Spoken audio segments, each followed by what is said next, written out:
ছাত্রদের যে আন্দোলনটা ছিল এই ফ্যাসিস্ট সরকার নিয়ে আর কি, বা পুলিশদের যে অত্যাচার ছিল ছাত্রদের উপরে, তাদেরকে নির্মমভাবে হত্যা করা হয়েছে, এই বিষয়টি আমরা ফুটিয়ে তোলার চেষ্টা করছি আমাদের গ্রাফিতি অঙ্কনের মাধ্যমে।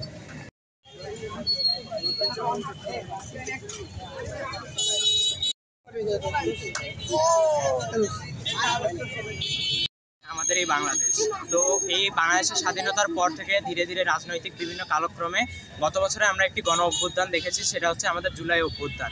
2024-এর এই জুলাই অভ্যুত্থানটা মূলত হয়েছে ফ্যাসিস্ট সরকারকে দমন করার বা সরিয়ে দেওয়ার উদ্দেশ্যে। তো এই জুলাই আন্দোলনে আমাদের অনেক বড় ভাই বা আমাদের অনেক সমবয়সী অনেকে নিজের জীবন ত্যাগ করে দিয়েছে আমাদের এই নতুন স্বাধীনতার জন্য।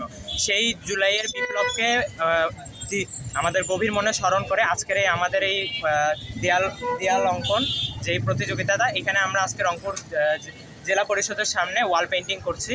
তো এই ওয়াল পেন্টিংটা আমরা মূলত 2024-এর এই আমাদের আন্দোলন, যেইভাবে আমরা দেখেছি আমাদের দেশের সর্বস্তরের জনগণেরা যেভাবে উঠে এসেছিল এই গণ অভ্যুত্থানে, তারপরে কিভাবে আমাদের ভাইয়েরা তাদের জীবন ত্যাগের বিনিময়ে আমাদের এই নতুন স্বাধীনতাটাকে অর্জন করেছে, সেই জুলাইকে স্মরণ করে আজকে আমরা এখানে ওয়াল পেন্টিং করছি। আমাদের ওয়াল পেন্টিংয়ের বিষয় হচ্ছে আমাদের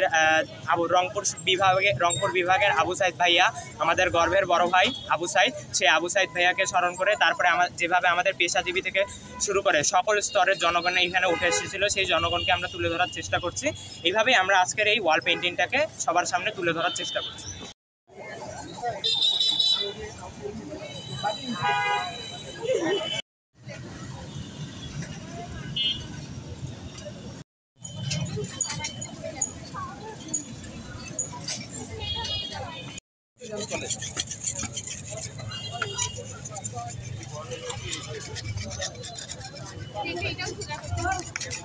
ওটা আমি সোজা করে দিচ্ছি।